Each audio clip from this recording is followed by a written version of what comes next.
do it, bro. Cheers. Let's go.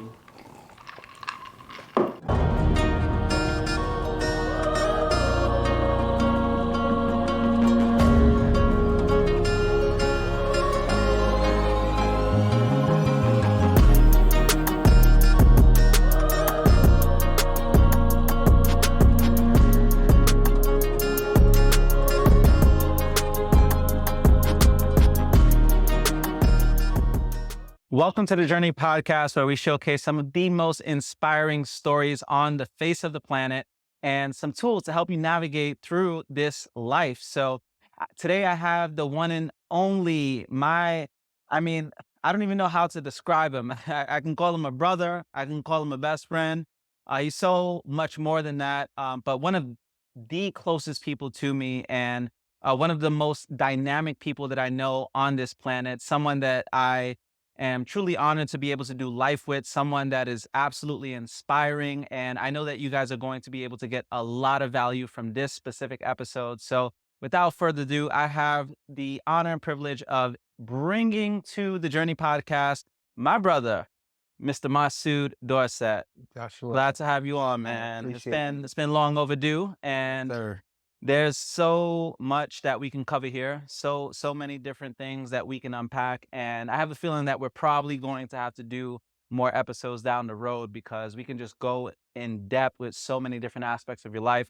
Fortunately for our audience, I know a lot about your life. So for those of you who don't know, Masud is not only a serial entrepreneur, investor, he is a world traveler. He's a community builder. He's just a dynamic human being. He served in the military for over 12 years and specifically the Air Force, and kind of a big deal. A Black educated man in America really doing his thing. And I want to take the audience back to Masud before the accolades, before all of the accomplishments and all of that stuff.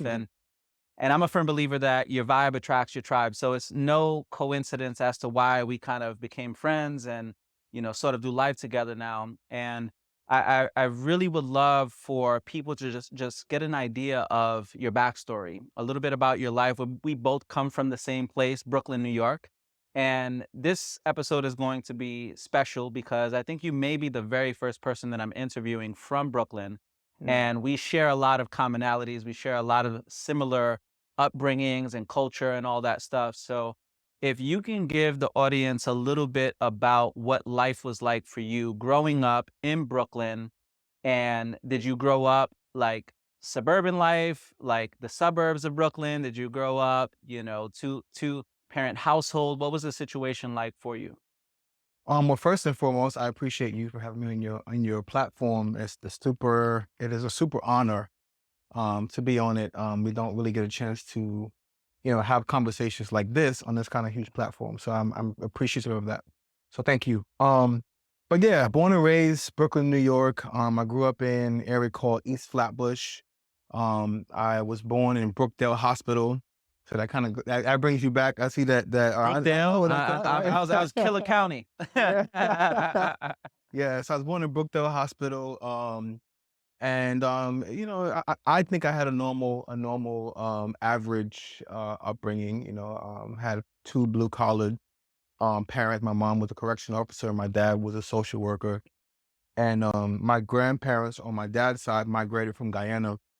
So I lived with my dad for the vast majority of my life prior to high school. My parents kind of split up, before I could remember. So I don't really remember them living together. And I grew up with my dad. So my dad taught me all the little fundamentals of being a child, and I spent most of my time with him. My mom, again, she worked for Department of Corrections, spent a lot of time at work. So I didn't really see her much because she was always working, always working. So I got a chance to, be with my dad, and he was the, rough around the edges kind of person. I got these old crusty hands from him, I guess. So that's really where my journey kind of began. I was the kid, I should say, outside playing with the neighbors until the lights outside came on, sitting on the stoop. And I'm sure we can all remember the stoop. Mhm. Where everybody from up the block and down the block, from around the block came, and we kind of had that. And that's typically what summers were like. For the beginning part of where it was, and it was just kind of average. I don't think it was anything special about, my I don't know what's that, adolescent Mm. ages, if you call that. Yeah. Nothing really special about that. Riding bikes every day, playing tag, playing manhunt. I'm sure we could all relate to that, right? Oh, yeah. Oh, yeah. Some good times. So yeah, so that was what the beginning looked like prior to any knowledge of anything or what I wanted to do, where I wanted to go in life. It was just day by day by day by day, Yeah. probably until high school. For sure. Now, I wanted to talk a little bit about your relationship with your father because I know a lot of brothers growing up in the hood didn't necessarily have their biological fathers or any father figure at all. I know for me, I didn't grow up with my biological father. What was that like for you? I know he shaped a lot of who you are today. You've spent a lot of time with him. What was that like? What was he like, and what was the relationship dynamic between you two? Well, my dad passed, actually, on the 13th, last week or so. It made 24 years. He passed away. Wow. So I don't remember, everything, but a few things, that I know. And even now, my dad was a very stern, person. He walked with such a swag that was like, don't mess with him kind of guy, and my uncles now would say, he wasn't the person to really mess with, and I Mm, remember, just being a kid, he was like the no fluff kind of person, it is what it is. But he always made sure that, I was the only child and that he did things with me. As far as like going to the park and going to parades and so on the weekends, we've always done things, hop on a mhm, train. I would take my bike, he would take his bike, and we would go like to Central Park. And I remember those. I might have been like 10, 12 years old, when our weekends were like that because he worked a blue collar job, throughout the course of the week. And, so it was just me and him, like dad and son kind of vibe, wherever he went, I went, so even now, like when I'm seeing family members, maybe at a family reunion or at a funeral or something, oh, I remember your father. Yeah, I was always together. So they're kind of reminding mm. me of what it was like. I don't Yeah. really remember so much. Um, but he was just the guy that I remember, he was such a minimalist. He bought this plate set because it was just me and him. And, usually you buy plates, you put all of the plates in the cabinet. You have the little Mm, cups, the mugs, and the mm. saucers, and the big serving plate. He only want to take out two out of the box. Yeah, yeah, So yeah. I'm like, why can't you take Mm, all of them out the box? mhm, And he would buy like a little small sugar. mm. And I go to like cousin's house, everybody got this whole spread, and he got everything little and tiny. Yeah, And I'm yeah, like, yeah, bro, like, what's up? I mean, I didn't say bro. That was that's yeah. 30 years ago, but um, so he was such a minimalist and just a square kind of person. And I would say that it formed me to be. I'm a little rough around the edges, as well. But I think that he molded me into the kind of stern person that I am today because he was just super stern. But the biggest memory that I have was just us spending time like hanging out, having fun. I don't remember much else. Yeah, It's been yeah, so long. for sure. Do you miss him? Absolutely. Like now, I think I miss him more now than ever because I would love to have conversations about success and what I'm doing and where I'm going and what's happening. And, I was telling my aunt just the other 2 weeks ago because her husband passed away that I miss him because, like there's so many things that I'm doing right now Yeah, that I would like his advice on, yeah, yeah, you same know? here. And, I feel like I don't have the chance to pick his brain on certain things, um, and just get a perspective, should I do this or should I do that? And instead, I rely on friends and family, and I wouldn't so much say family, I would say more friends that I kind of go for guidance and have questions and things of that nature. But I really, really, really would like to get his perspective. Yeah, Just based on the powerful impact that people say he brought to the table. absolutely. So that's one thing that I really, really, really I miss, and I probably think about it more now than ever. Yeah. Yeah, for sure. In our culture, one of the things that's prevalent is the fact that a lot of brothers experience abandonment, neglect, not really Mhm. having father figures in their household. Yeah, yeah. what would you say is the importance of just having a masculine father figure there for that support, that guidance? How important is that? So I'll start with this. So when I was two, I think 2 or 4, based on stories, I don't remember obviously. But when I was 2 or 4, I had meningitis, and it's a deadly brain fever kind of illness. And I was in the hospital for a while. And as I got older, I heard the story. My dad told the doctor, "If my son don't go home, you're not going home." Mhm, And just based on everything that I heard about him collectively as a person, it doesn't surprise me that he said that. mhm, And, you know, he was just the guy to, just have that stance. When I was a little kid, he's just like, don't do that and don't do this and don't do that, very, very stern. Um, and I think now with the world that we're in today, I mean, obviously to be respectful of everybody, um, the world that we're in today, I don't think that people have that. They don't have that sternness, and people want to coddle their family and coddle their children. And I'm kind of glad that my dad was this, no fluff kind of person, and I really, I've been asked a question before, like, what drives you to be who you are today? And it may just be those little things, like, don't do this and don't do that, in such a way where it was like almost like fear, you mhm, know? And we hear this, oh, well, you should be sensitive and you shouldn't say that and you shouldn't talk to your kids that way. And I kind of appreciate it, mhm, because I'm like, things got to get done. We got to move forward. We got to be successful. We got to be happy. We got to be this. We got to be that. And all of these we gottas. mhm, And I don't mhm. think that I would be able to fulfill the we gottas if I didn't have, Of course. his don't do this and don't do that. Yeah, yeah, So I absolutely. kind of appreciate his roughness and his toughness and whatever word we want to use to describe it. Mhm, And to be honest with you, I haven't thought about this until now. This is the first time that I'm even putting it into some sort of a context that he was a I don't wanna use the word militant, but he was just an aggressive being, yeah. Mhm, And, him being an aggressive being allowed me gratefully, it allowed me to be who I am, and I kinda like I thank God for the fact that I have that mental capacity or that, testicular fortitude. I'm not sure I should be saying that, yeah, but that's all you good. know, Mhm. just a fortitude to want to grind and want to do more and want to be more and want to have more at all costs. Yeah, yeah, yeah, for sure. So I think I mean, I know that was a long answer to your question, No, it's but, amazing. um, Absolutely. I know in Native American culture, they believe that people's people live on by the stories that are shared, the stories that are right, passed down through generations. And I believe that this is just one of the ways that we extend your father's just legacy in a legacy, right. sense through Mhm. you, of course. And if you don't mind sharing, what was his name? His name was Leon, his first name, and his middle name was Mike. And everybody known him as Mike, Black Mike. He was very dark skinned.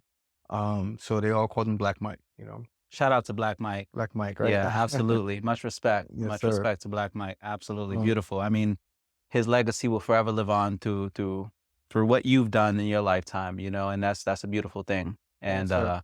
yeah, man. So take us back to even high school transitioning. I know you went to Canarsie. Canarsie High School, yep. So went to Canarsie, and after Canarsie, you pretty much set in your mind that you wanted to. I remember you actually mentioned to me in the gym that you wanted to be a pilot, Mhm. and you were very fixated on the idea of becoming a pilot. Why a pilot out of all things you could have Um, been? I know usually Brothers in the Hood is like ball player, rapper, right, right? Like right. why a pilot specifically? I'm fascinated by machinery. So as a kid, I like trains, I like trucks. My aunt, she worked for the Department of Transit in New York City, and she was a conductor and she was a motorman. And I was just so fascinated behind the idea of trains and trucks, Mhm. um, and airplanes, And I remember I was in the 7th grade or the 8th grade, and that's really where I learned more about airplanes and started to like research that kind of stuff. And the teacher gave us a opportunity to pick a project we wanted to do, book report, whatever you call it. And I wanted to do planes, because obviously I was so fascinated by the engines and how they sound and all that kind of stuff. And so it was then, maybe the seventh grade was like, I want to be a pilot. And so I kind of had that in my head. And when I was in the seventh grade, I wasn't the most behaved kid. I was, just doing enough to barely get past. Yeah. And I think when I got in the seventh grade, I got left back and they put me in the seventh grade again. I didn't know that. Yep. Wow. And put me in the seventh grade again. And then they gave me, like, while I was in the seventh grade again for the second time, they gave me an opportunity to join this class. I think it was called like 6, 7, 8 or something like that. I can't really remember. And in that class, I performed well enough to go back into my regular grade, and I graduated on time. Mm. But the class was a little bit more intimate setting, and we like made fun of the special ed kind of kids with it, and it wasn't that, but that was the closest that I could kind of like bring it to. That's as Brooklyn as it gets. Yeah, yeah. So I was in 6, 7, 8, and there was a little more intimate, and I kind of wanted to just excel. I don't know what happened, what was triggered in me in that class, but I wanted to just do better. I didn't feel like, not doing my homework, because it was mainly homework. You go Yeah. home, Yeah, you yeah, don't yeah. want to do your homework, you Mhm. doing whatever. It wasn't that I didn't know it, I just didn't feel like doing it. So I was in 6, 7, 8, ended up graduating in my class. And then I went to high school, and I just wanted to kind of do better, but I wanted to go to aviation high school and I couldn't because my seventh grade was horrible. Mm. So I kind of felt that probably was the first time that I felt like a bit of rejection. I want to go to this school, and it was like, nah, you can't come Wow. here. I didn't I'm know like, this part of the story. what do you Yeah, mean you yeah, can't yeah. come here? So, and I was like, nah, that can't happen. Like I can't be told no kind of vibe. And that's my, how some friends will say, my only child syndrome. Mhm. But I don't like to be told no, like, Yeah, yeah, yeah. especially if I want something that's like tangible. If someone can have it, why can't I have it? So, then I went to high school, and I was like really making a point to do well in high school, because I wanted to have whatever I needed to have. And so from there, I finished high school, the normal high school person, just doing the regular. I don't think I excelled to a point where it's like I'm getting honors, but I Yeah. passed every class, and I was doing that sort of thing. And when it came time to the 11th grade, 12th grade, I was still on the airplane vibe. So I wanted to go to Embry-Riddle, Mm. and it was super expensive, and my parents are regular blue collar workers, so I really couldn't afford to go there. So I ended up finding this school called Spartan School of Aeronautics, which is in Oklahoma. And I finished high school, and I wanted to go somewhere. I didn't want to. I had this thing in my head. I don't want to go to Kingsborough. I Mm. don't want to go Yeah, to John yeah, yeah, Jay. I yeah. don't want to do the same little whatever. I don't know why. Which is everybody Which in is Brooklyn. everybody in Yeah. Brooklyn. I wanted to go Kingsborough. someplace else. It's funny because my ex-girlfriend went to Kingsborough, and I would Kingsborough. drop her off at Yeah. college every day. You know what I'm saying? So I didn't Yeah. want to go to Kingsborough at all. I wanted to go away somewhere. So I found a school called Spartan, and I called them up, did what I had to go do. I was super excited. Called my mom, this is where I want to go. Da, da, da. And I ended up taking the bus. So I got a bus ticket, and ended up going, 30 hours on the bus to get to this school. And I mean, I'm 17 years old. I'm 125 pounds soaking wet. I mean, I guess you wouldn't think of it now. I'm, Mm. I'm a little bigger, just a little bit. Crazy to think, yeah. Um, and the bus went through a bunch of various different cities, and like I was kind of afraid, like I was afraid. Like here I am on a bus going to Oklahoma, and not knowing what to expect, not knowing what to this. And I remember just, every few hours, the bus would stop at a terminal. We would switch buses and get onto a new bus. Mm. And I met some like wild, crazy people that I'm not used to that. Even though Yeah. I'm from Brooklyn, I'm still a little coddled. My Yeah. mom, again, she worked for the Department of Corrections. So she would take me to school every day when she get off work. I live with my dad. She would come pick me up. from my dad's house, take me to school every day, bring me back home. And I was a little spoiled. I'm not getting on the bus. I'm not getting on the train. Take me wherever I gotta go. Probably until I got into high school. But so I'm still coddled. My aunt also a blue collar worker. My grandmother blue collar worker. My grandfather blue collar worker. Like I always lived in a house. And now I'm here on a bus by myself in the middle of Iowa somewhere where I don't even know where Iowa is. Mhm. And I'm traveling to Oklahoma. So I get to Oklahoma, and it was more of like a vocational school, which I didn't know. I'm not really the biggest researcher. So I just went. It was a school. They had airplanes. I wanted to fly airplanes. I got on the bus and I was 17 and went. I'm not the thinker. I'm not the researcher. Trying to put something together. I'll read the instructions after I done put it together and it's half Yeah. backward. Yeah, yeah, Then yeah. I'll read it and got to go redo it. Mhm. So, so I ended up going to school there and met some really cool people out there, which I'm still friends with today, man. That was in '99. And I Wow. still talk to the friends that I have Yeah. there at least once a month. 25 years It's a ago. you know what Quarter I'm saying? decade. You know? Crazy. So, so I went to school there and I was there for about 9 months. And maybe 3 months into it, I was like, "Man, this isn't for me. I'm not happy here." Mm. And so I ended up getting a job, working for, a company called West Teleservices. And it was like a, communications for DirecTV. Mm. And, I did that for a while, and then my dad started to get sick. So I said, I ended up buying a car, and he was getting, like, really sick. So they said, "Come back home." So I checked out of the school or whatever and, quit the job, ended up driving back to New York by myself at, like, 18 Oh, wow. from Oklahoma. I don't know how long it took, a long time. And I didn't sleep in no hotels, I just drove. I mean, when you're 19, 20, you can stay up. I mean, Mhm. I'm sorry, when you're 17, 18, you Yeah. can stay up Yeah, yeah, for yeah. days. Now, I need my 9 hours of sleep. Yeah.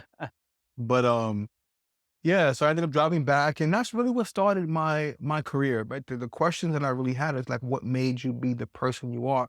I mean, I kinda think it started there. I didn't like, who takes a bus Mm. to Oklahoma at 17 Mhm. and just leaves? And I didn't have any reason for it. I didn't really research it. I just went and did it? Yeah, yeah, of course.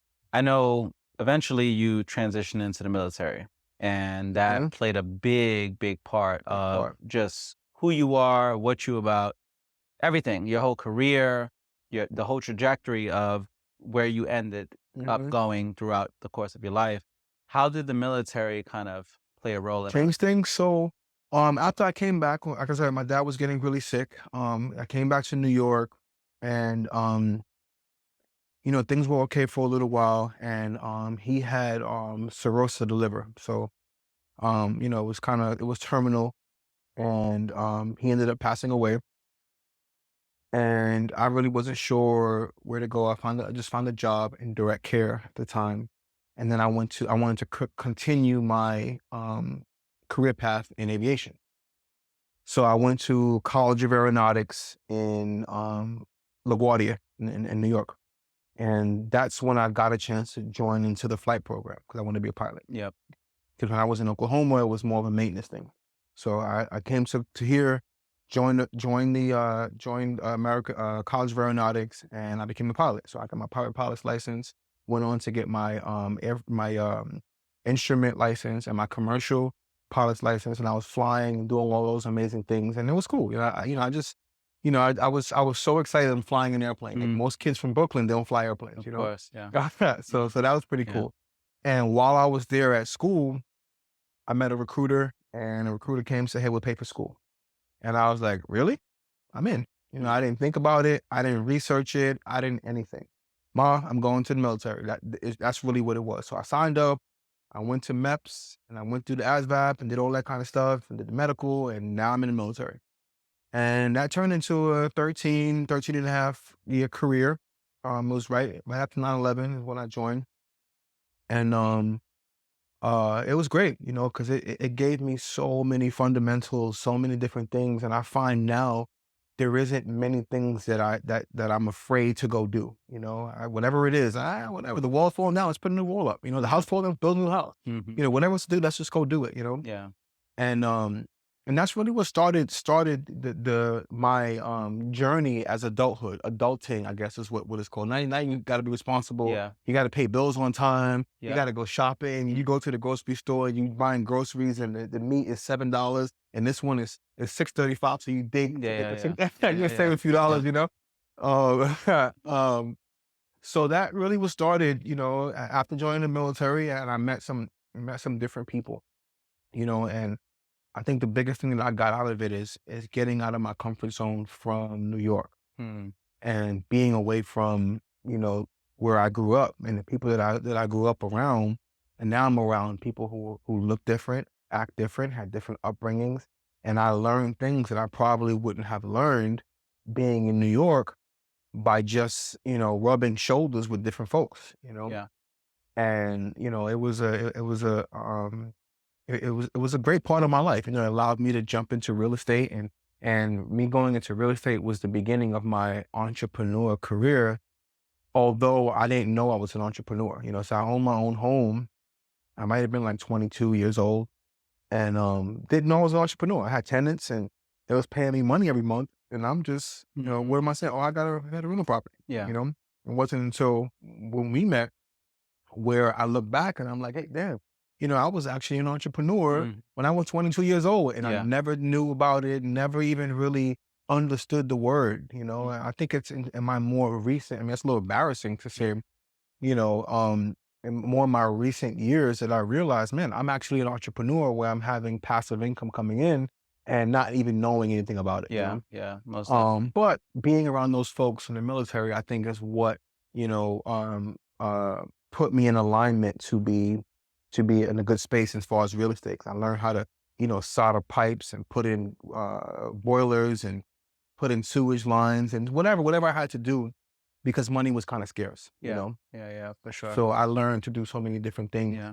And had it not been for the military, I don't think that I would have. And I'd argue to say, I think, a lot of men should go to the military to gain, maybe if they don't have that father figure, but it'll allow you to gain some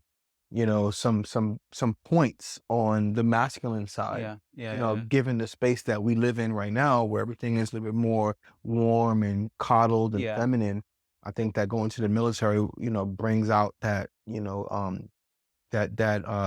the bit of manhood that I think people Yeah, need these yeah, days, yeah, yeah, absolutely. It's interesting. I was just about to ask you, would you even recommend the military for a lot of young brothers? Absolutely, Yeah, yeah. that's amazing. Now, why did you leave the military after serving for 13 or so years? And I know you went into what became your first career outside of the military. Why even leave in the first place? Why not just make a career out of it? Well, again, not intentional. I finished school. I got my master's degree all paid for by the government. And it wasn't intentional, but there was a shift in the universe. I'm sorry, a shift in America where finances was going on, obviously above my pay grade, and the military was moving finances in different places and doing different things. So the airframe that our base had was C5s, and Hmm. it's one of the largest cargo airplanes in the world. And it might be the largest because one of the airplanes was blown up, but another conversation. In any case, it was one of the largest airframes in the world, and the government wanted to kind of downsize. So in downsizing this particular airframe, I would have had to go back to school and change and get out of that career field because they were doing what's called a RIF, a reduction Hmm. in force. So I didn't want to do that. And ironically, I already had a master's degree, I already had a bachelor's degree, all in aircraft maintenance. So it was just so simple for me to transition to the private sector. Yeah. So I applied for American Airlines, and 8 days after I got out of the military is where I started American Airlines. It was a quick 8 days. transition, eight Wow. days. Yeah. And at American Airlines, I just went right into it. I became a mechanic, and I was a mechanic for maybe 3 months, maybe 5 months or something. I don't remember exactly. And then I went in supervision. Um, and I just applied for it, and there were people, other people who applied.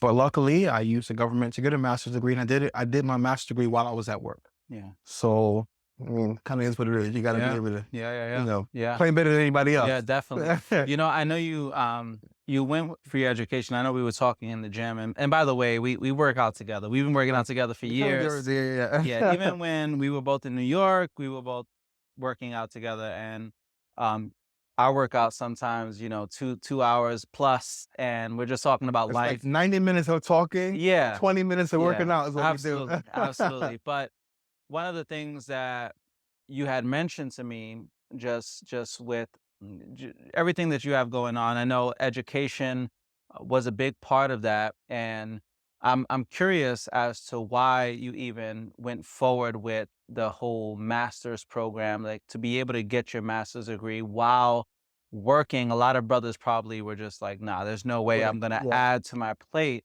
Did you have this mastermind plan, this this intention behind the scenes where, okay, let me set myself up for life outside of the military? Did you forecast that this was going to happen? Why even stack on top of, and you were, running your real estate, doing your career with the Air Force, but also stacking education on top On of top of that? it. Yeah, why was that? They paid for it.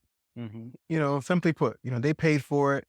It wasn't like I had a plan, and I'm trying to dumb it down a little bit, just in case there's an audience that it's like I can't do that. It was just so simple. They paid for it. I was at work, and I was an airplane mechanic, and I worked in an area on the airplane that if it's not broken, you don't fix it. So there was a lot of downtime. And while some guys were on the softball court playing softball, some guys were playing basketball, other people were doing different things too. And if you've been in the military, you kind of understand there's a time for downtime. I just used that time to finish my studies because they paid for it. And they also paid me to go to school. Yeah, So one, they paid for the education, two, they paid for me to go to school. And it just kind of just made sense. yeah, And, with the reduction in force, a lot of people had to either go back to school while they were in the military and join another career field or get out. And some people just got out. They didn't want to go back to school and go back to basic, not basic training, but like a training school at like a training base. And I didn't want to do that. So the reason for it is they were paying me for it, and I sat there and I rode the wave kind of vibe, and I used my resources. What was there available to me, I wanted it, whatever they had. yeah. And I remember, we went to Spain, and we were in Sevilla, Spain, and they gave us this little stipend while we were there, but you had to do X, Y, Z, and Mm. I just did X, Y, Z. I didn't Yeah, really care. I need yeah, my yeah, stipend, yeah, yeah, whatever yeah, cent it yeah, yeah, yeah. was. I need it, and that's just the mentality that I had, Yeah, taking advantage of all the all opportunities. opportunities, Yeah. and Yep. there is no gray area in between. If you guys are gonna give me the math, even if I don't use it, and I don't use the master's degree today, Yeah. but just knowing that if I needed to use it, if all breaks Yeah. loose, I'm still able to pick up the phone or go send an email to any Of course. aircraft facility Yep. that I can go and I could manage, Yeah. run, and do That's a whatever needs to really get good done. point. It really brings me to, and I think this is a really great takeaway because I see a lot of myself in that story from the standpoint of opportunities and taking advantage of all the opportunities. And for me, that's been the common life theme for me, is just taking advantage of all the opportunities that are presented to me, whether it be opportunities from, maybe the government has some extra program going on, maybe your school, your organization, whatever it is the Right. case. But taking advantage of that opportunity, just it has so many residual benefits long term. Mhm. And I can attribute a lot of my journey, a lot of my success to taking advantage of opportunities that were presented themselves. Like I think for me, for example, in college, they had a study abroad program. Right. And it was the very first time they had ever launched a study abroad program. And in my mind, I'm like, well, why not? I get the opportunity to go to all these different countries and, just have this on my resume. and they also had a regiment of cadets program where I got to travel around the world, get my Coast Guard license, just so many different things that your average person probably would have said, it's a lot of work. I don't And they won't have access to it, exactly. so you had access, so you might as well just take it. Exactly. And it even brings me back to it's interesting that you mentioned this because we part of our benefits or whatever, the government helped cover half of my education and I had meals that I can eat. Mhm. And in my mind, I never missed a breakfast. It's And free. most brothers are like, It nah, I'm not getting up that early. But the breakfast was included and in my mind, I'm like, why would I not take advantage of just eating all the meals that are essentially given to me? Even they had a work program, I remember, where we can tutor and make, I think probably like $8 an hour at the time. But whatever it is. in my mind, I'm like, they have a budget for it. They're giving me the opportunity to make some money while I study. Why not take advantage of it? Right. I even think back when I was a platoon commander with the Regiment of Cadets, and the reason why I even applied to be a platoon commander was because that was the only rank in the regiment of cadets that was actually paid.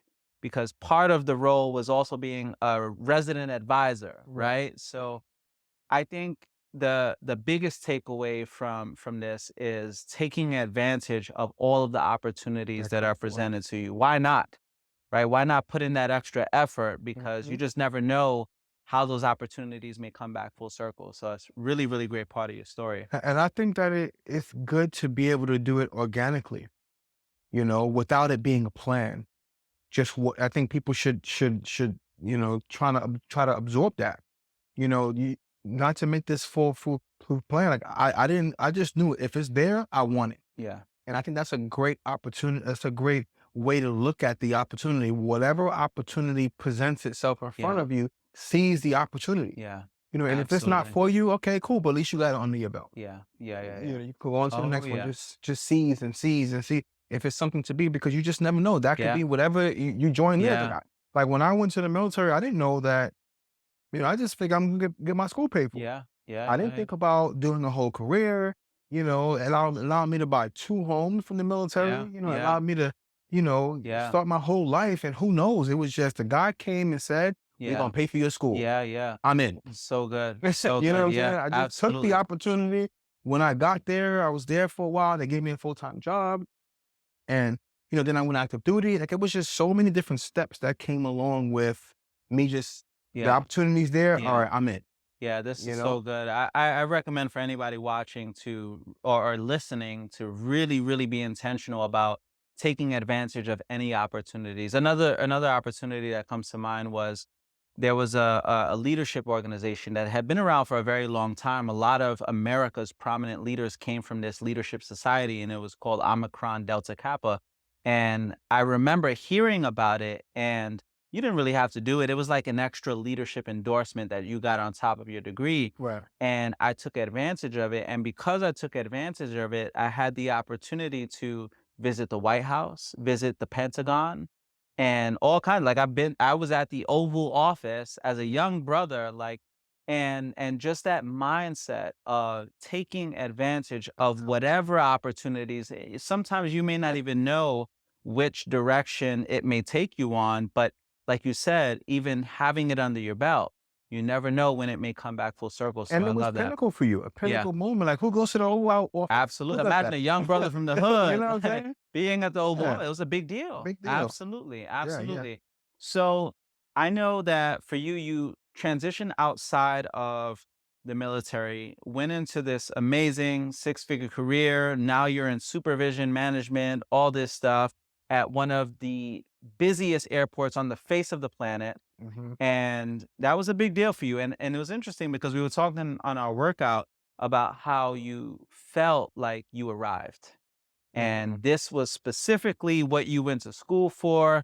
And this was the pinnacle of success when it came to the ideal career for you. Which is What was that like for you just to be able to say, like, I've arrived?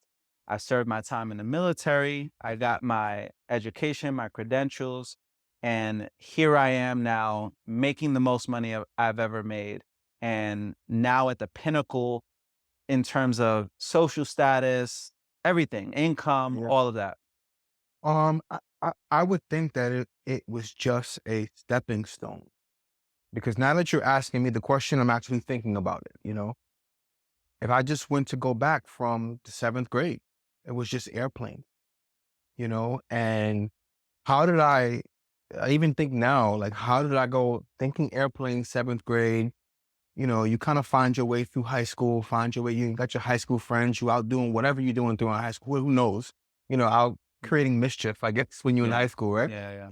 And for it to come back full circle, you know, I went on military, school in Oklahoma's, airplanes, come back, you know, I'm in aviation, go to the military, I'm on all these airplanes, just like airplanes, airplanes, airplanes, airplanes. All 3 of my degrees are based around airplanes. So airplanes is my life. Mhm. You know, like I love airplanes. I think I told you I saw a post on Instagram. I actually reposted it, and it was like a 777 airplane, and next to it was the caption read, "What people see," and it was an airplane. What I see was just a schematic, so it Yeah. was no skin. Yep. All you can see is the pipes and the Yep. lines and the Mhm. wires and all that kind of, and that's what I see because I'm so Yeah. excited about airplanes, you know.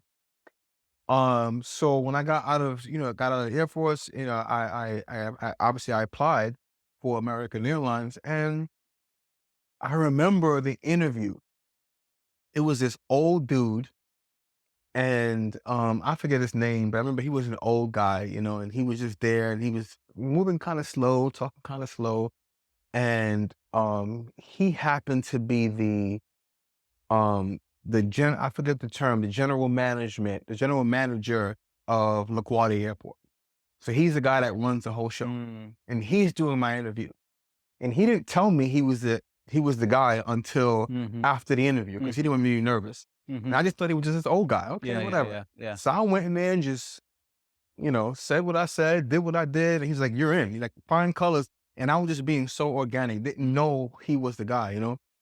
And I guess from just how I talk, you can tell like my posture around airplanes, just like up. You know, when you get excited, you sit up and you talk this kind of way. And that's how it was. Like during it, I was kind of excited. He was asking me questions, and all of my responses were a organic response because I have experienced something similar in the military, you know? Mhm, mhm. Um, so it was great. You know, I would say that the toughest part of it, although I was in the military, I had to get a certification that's called the Airframe and Power Plant Mhm. certification. And it was easy for me because I was able to just go to the various shops around the base Mhm. and just get them signed off because it Yeah, was a way for you to use yeah. the military sign-offs so you can get your license versus going to a school for 2 years and kind of go doing it, you know? I was like, sign this off, I sign this off, I sign this off, sign this off. But to go take the exam, I was kind of like, man, I'm not familiar with this area because I was inside the fuel tanks, I was inside of the fuselage in certain areas, but I wasn't knowledgeable in the jets area. I wasn't knowledgeable in propulsion. So, when I was doing the exam, I was like, "Oh, man, I have to come back like 3 times," because there were Mm. things he spoke about. There was little, small, tedious things that I just overlooked. So, all these little things kinda was like a buildup and a buildup. I'm like, "Man, it took me so long, but I finally got it. I Mm. finally got it. I finally got it." So now when I go for this job, you know, I got all these things under my belt that the average person probably didn't have. They had to go through this experience for them to get it. And, I ended up going into supervision, which was a little easier, but when I went to management, I was like, "I'm here." Mm. So I would come to work and I had my own desk. Like, I got my own desk. I got my own desk at, you know, JFK. I'm the manager. Like, Yeah. I'm running the joint, Yep. so to speak, kinda. Not really, but almost, Yeah, you know? yeah, you're smelling yourself. You know, tooting my Yeah. own Little horn, bit. right? So, I remember vividly, I would go up to the terminal area where there's food, and I think it was in Terminal 8 as American Airlines. So I go upstairs to go get food, and they gave me this little vest, and it said "Aircraft Maintenance Manager" on it. And you couldn't tell me that this vest wasn't gold. Yeah. You know what I'm saying? Like, I put that bad boy on, and I remember I had a walkie-talkie, and I was hoping that it went off. Just so I could say Just a report. flex a little bit. I'm the boss, I'm the boss, you Yeah, know? yeah. So it was cool. It was a good feeling to know that, I'm here. I made it, I arrived. Because I worked so hard for it. I worked and I worked and I worked and I worked and I worked. And although I didn't think that, like, going back and looking at it, I didn't think that I was working and working. I was just doing whatever was next. Mm, I didn't really know, I'm supposed to continue to keep doing this. mm, I'm supposed to go do this. It's almost like, when we work a regular job, you're supposed to come back tomorrow and yeah. do whatever you got to go do. And you come in the next day, you do what you got to go do. The next day, you do what you got to go do. Maybe you apply for a supervisor or Mm, whatever. So that's what I felt that, I was constantly just doing and constantly just doing. And it wasn't until like when we met, you were the one that were more so like, hey, wow, you've completed this and you completed that and you completed this. And I've always said, oh, that was just the next thing that I was doing. mm, mhm, But, it was a very, very, very big sense of fulfillment knowing that from, so to speak, my seventh grade, I got left back, mhm, mhm, and they put me back in my eighth grade. And in seventh grade, all I wanted to do was be on or around or through airplanes. Now I am the maintenance manager at American Airlines. It's mm. like, wow, like who expects that to be the case, Of course, of course. And I didn't see it. I didn't know it. I didn't, it's Mhm. not something that I envisioned. But I just went to work every day with a stride. Okay, what's next and what's next? And even now, I think I still have the same principle. Yeah, yeah, yeah. No, I thought that was a long answer, but yeah, no, no. that's what came out. Hey, for those of you who don't know me, my name is Josh Valentine, and I'm actually a life coach, entrepreneur, but also a husband, father, and community builder. And what I'm mostly known for around the world is teaching people how they can have work-life balance. My clients have ranged over the last decade from leaders in organizations in industry, entertainment, education, and government. And I've been teaching a lot of people how they can basically focus on the well-being of their whole being and get more work-life integration. And I'm really excited to possibly speak at one of your events, or maybe you can come out to one of mine. And if you'd like to hear a little bit more or see a little bit more about what I'm all about, hop over to my website. You could also send me a direct message. I'd be more than happy to send you some more information. And I once heard from Maya Angelou years ago that people will never really remember what you said to them, but they'll always remember how you made them feel. And it's important for me at my events to make sure that people are not only educated on how to live better lives, but also leaving feeling inspired and that they can actually change their life for the better. So looking forward to speaking at your next event. See you soon.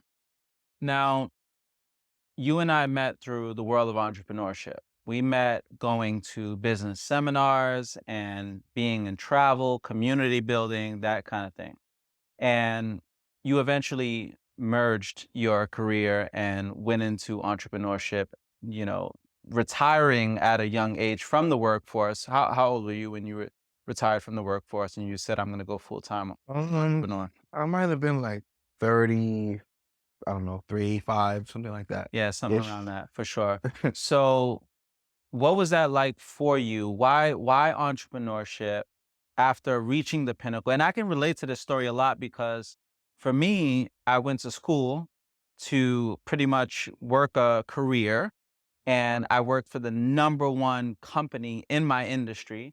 And here I was making 500 to $1,000 a day, having my Coast Guard license and being a captain and all these different things. So there's a lot of commonalities when it comes to that. But Mhm. I know for me personally, I was drawn to the idea of freedom. I was drawn to the idea of even significance. I mentioned to you in the gym my desire to inspire people, to leave an impact on people. That was the lure for me into the world of entrepreneurship. What was it for you that said, you know what, even though I'm making the money that I want to make, money wasn't really the motivation for entrepreneurship. And it wasn't really a status thing per se, because you were at the pinnacle from a status standpoint, working a job that you were working. But what was it for you that really pushed you to lean more towards the entrepreneur journey? Um, so I think it was more so the particular entrepreneur style that we had. It Mhm, was luxury, it was leisure, it was fun, it was freedom. And although I felt like I've arrived um on the employment sector, because I did, I felt like I arrived. And I don't think I know anybody that when I was like 16, 17, 18, 19, had uh, an idea of a career path that is fulfilled their career path. Mhm. I don't know if I know anybody. Maybe I do, but I'm not sure if I do. Yeah. And for me to fulfill my career path, I think was very significant, because it's not common. Mhm. However, I got introduced to the entrepreneur space. And when I got introduced to the entrepreneur space, it was a little bit unorthodox because people were actually free. And although I didn't know what entrepreneurship was, even though I was an entrepreneur, I owned seven units. Mhm. By the time I was like 23 or 24 years old, I don't know the exact age. Um, and I was a entrepreneur, and I had a full time job, but I did it on the side. Of course. And so, I didn't know, like I said, I didn't know anybody who fulfilled I want to be this, I want to be a doctor, a lawyer, or whatever. Mm. It was kind of just something me said. Yeah. But I actually was able to go do it. And then I got introduced to a lifestyle that I wasn't particularly used to. And I gave it all up. I said, you know what? I'm the aircraft maintenance manager. I'm in management. I have this and I got money coming in and all this kind of stuff. But I saw a way to wake up on a Wednesday and just say, hey, let's go to wherever. Mhm. And I've experienced it's Sunday. I want to go to Tokyo on next week, Yeah. And it was no matter how much I loved going to the airport, having circumstances there and putting fires out. I think I told you about a Mm. huge circumstance that I had. Um, And although it was a fulfilling because I was able to solve a problem and do what I do, and that's what I went to school for. Mhm. That's what my 13 years in the military kind of taught me how to solve issues and solve problems and take care of circumstances. And I learned a long time ago, your income is contingent upon the amount of fires you can put out. Mm. So I was able to put out some really good fires, but entrepreneurship showed me I can go live. Mm. And my motto kind of changed to, quality of life. Mm. And now that's like the most important thing to me is Yeah. quality of life. And my quality of life is, and I have a picture of my phone. We were in Mexico and it was like 8 of us and we're sitting in this sauna kind of pool Mhm. Yeah. overlooking, Yeah, you remember yeah. the I picture? remember that. Yep. And it's a vision that I remember all the time, and in my opinion, there's nothing more valuable than just being able to. Even you say, "Oh, traveling is cool, but I want to kind of be grounded or whatever." Like I really just want to, get my greatest friends and hop on a yacht and just go sail to wherever, just cause, Yeah. with no, it's Mm. a birthday, it's a holiday, it's Tuesday. Yeah. You know what I'm saying? Yep. And I think that was the pinnacle moment of what made me decide to leave the master's, bachelor's, associates, the A&P license, the 15 year, 13 years in the military, all of the work that I've worked for, nothing added up to, um, you know, we're here in this place. Of A course. friend of mine, good friend of mine, mentor, we're in Mexico and I said, it's crazy that we get to live like this. Mhm. Mhm. And his response was, it's crazier that people don't get to live like this, Mm.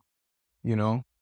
And, I attribute a lot of my entrepreneur's success to him, and it's like, just from that kind of thought process, like I was like, oh man, I'm such in awe because this is what we do for a living. Of course. Of course. Travel the world, we have fun, we bring our friends, and it's crazy we can do this for a Yeah. living. Yeah, yeah.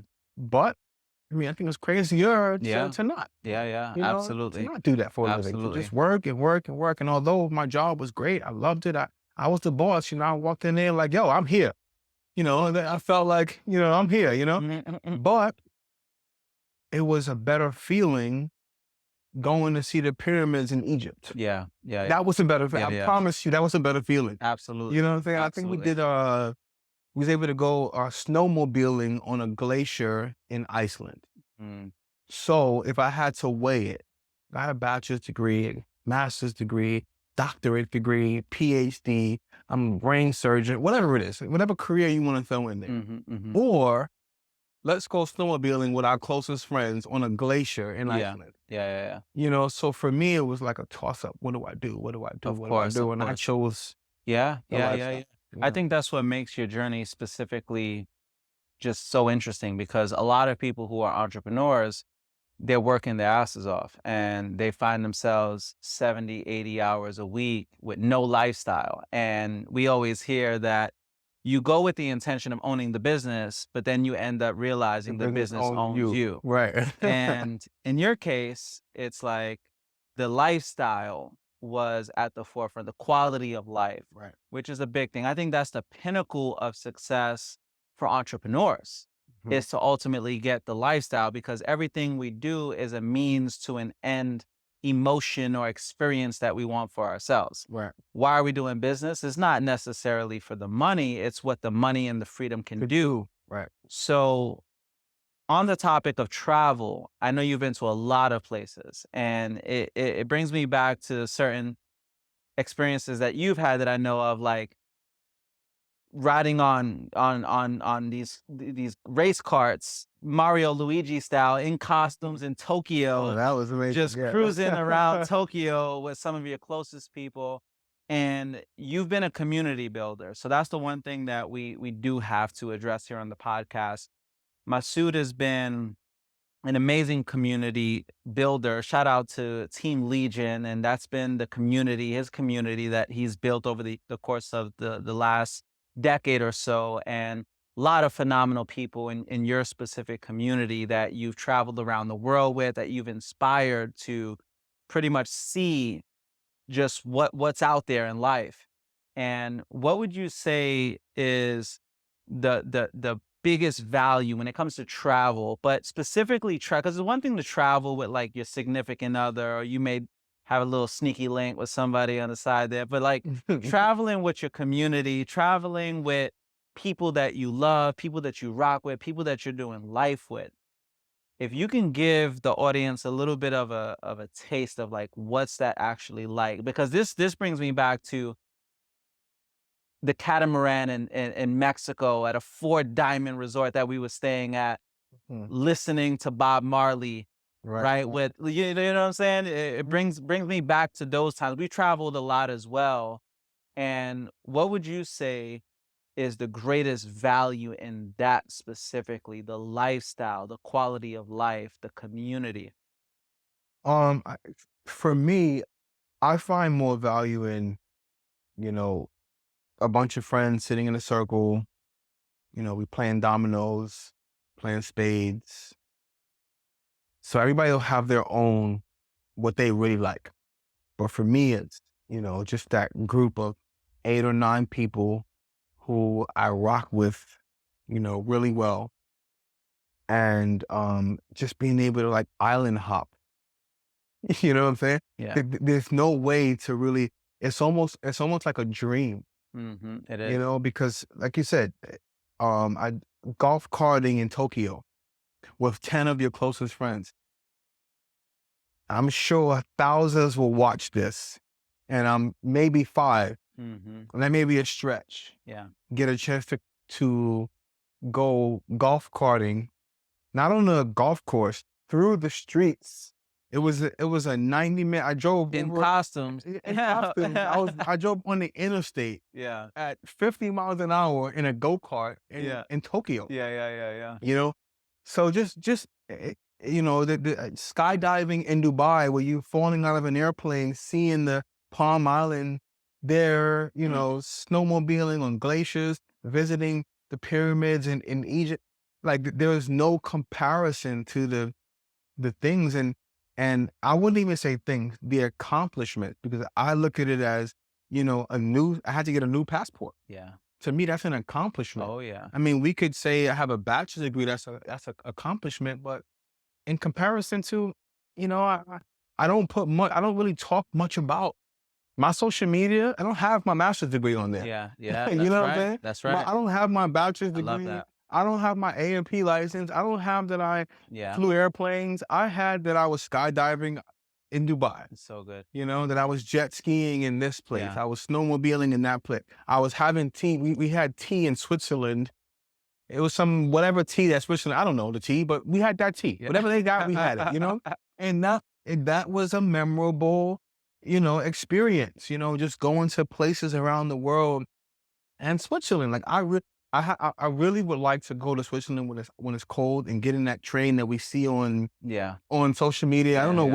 where it Yeah, is in yeah. Switzerland, but it's somewhere, and I want to go Yeah. and ride in that train and stick my head out Yeah, with yeah, yeah, some yeah. coffee or Yeah, whatever. yeah. Like that is, in my opinion, the resume Yeah. Yeah, yeah. For for sure. me. Mhm, You know what mhm. I'm saying? That's the resume. That's really what I enjoy, and I want to continue to keep doing. We were in Greece, and we just went walking down, and I took this picture by some phone booth. And I have a similar picture of being in Paris or London in a red phone booth. Mhm, You know mhm. what I'm saying? And I think that is a degree. Yeah. You know what I'm saying? But that's just for me. Some people, they love their space and they love their this, and not that my goal needs to be anybody else's goal. These are just the things that I look forward to. Um, and there's so many different ways you can play this life. Yeah. And you can choose whatever you want to do. Mhm. There's a whole scope of things you can go do. And for me, a term that I heard is learn the rules of the game and learn to play better than everybody else. Mhm, And I mhm, heard it in an audio, and it was like an hour-long audio, but in the audio, that's what I heard. You mhm. have to learn the rules of the game, Yeah. and you have to learn to play better than everybody else. Yeah. And for me, quality of life is the game that I want to learn to play the best in. Mm. Even though That's school is good. great, and I want to kind of like, shed light on school, 'cause I think it's a great thing. I think it's great to go to school. I think it's great to get those fundamentals from school. And I think that we live in a environment, or an era is probably a better word. We live in an era where school probably isn't popular. Mhm, mhm. It's entrepreneurship. Yeah. Entrepreneurship is Mhm. what's popular, Yeah. and I would argue to tell anybody I learned who I am today because of the schooling, because of Absolutely. the military, because of the things that, I had to do in my early 20s. And now that I'm 42 years old, I can go back and I could say it's because, I'm able to say Iceland is a degree, or Egypt is a degree, or Yeah. Switzerland is a degree, or Tokyo or China, wherever else that I've been around the world is a degree that I've attached to my portfolio. Yep. In my opinion, those degrees outweigh any masters, any Oh, yeah. associates, any bachelors, Yeah. but I don't think I would have these degrees if I didn't have those degrees. Of course, of course. Yeah. So Yeah. just to shed light on school and education and going to get those things, because it made me responsible. It made Yeah. me, the person that I am today. And, I have so many friends who are like anti Mhm. degree and anti-job and anti, the core fundamentals that make you be this. And I didn't know it though. I didn't go to school knowing this was gonna Mhm, happen. mhm, mhm. I'm just looking back. Yeah. You watch a movie, you go through the whole movie, and at the end they kind of put the pieces together. Yep, yep. So putting the pieces together, it's like, man, if I didn't go to school, I would have missed out on some conversations. Oh, yeah. Yeah. If I didn't go to the military, I would have missed out on some conversations. And those conversations allowed me to go into real estate. It allowed me to be successful in entrepreneurship, because without those quality relationships, when I went into entrepreneurship, typically entrepreneurship is you need people, Mhm, mhm. you need sales, you need people to buy. You got to Yeah. spend money. Yeah, yeah. Somebody got to spend money, or Yep. there's no Yep. entrepreneurship. Yep, yep. You know what I'm saying? So my relationships came from the bulk of 21 to 31, I would say, even 40. We could say 21, 31. Those 10 years, I gained so many The relationships and so much foundation. foundation and so much core of my life, that by the time I got from 31 to 41, I was able to use the 31 Of to course. the 21 to 31 Oh, yeah. to finance my Yep. 31 to 41, if that makes sense, Yeah, yeah, yeah, yeah. Absolutely. So Absolutely. Yeah, I agree with a lot of that, man. And I know for our audience, they probably don't realize that there's a lot of different aspects of entrepreneurship that you've dabbled into, whether it be travel, whether it be trucking, right? Because a lot of your life today is centered around the trucking industry. Right. And there's so much that we can unpack here, specifically as it pertains to the life of an entrepreneur and what that even looks like, from traditional entrepreneurship to non-traditional. But what would you say is the toughest aspect? Like, what's been the most difficult aspect of entrepreneurship that you've had to battle with? And I'm sure I know the answer to this, but I I would love for you to shed some light on that, because everything that you're mentioning, it sounds glamorous. It's like, Right. oh, Where's the hard stuff at? exactly. Exactly. Yeah, Like, yeah, I yeah. know it can't be all that good. It can't be just, "Oh, yeah, just graduate from school and get a pilot's license and go to the military and Right. do your 13 years and go make your six-figure career, roll right into entrepreneurship and travel the world, be with your best friends," right? Yeah. It's sounding like heaven on earth Where's right the now. bad stuff at? Yeah, Tell yeah. me that. Let's go to hell. Let's dive right into the Ironically, abyss. I'm starting to sweat now because he's bringing up the drama part of it. Yeah. The drama part of I wanna the go into the abyss, right? Because we have a lot of these conversations, Yeah, yeah, and I think that there's too much of the glorious yeah. that's portrayed out in social media and not enough of the dark side.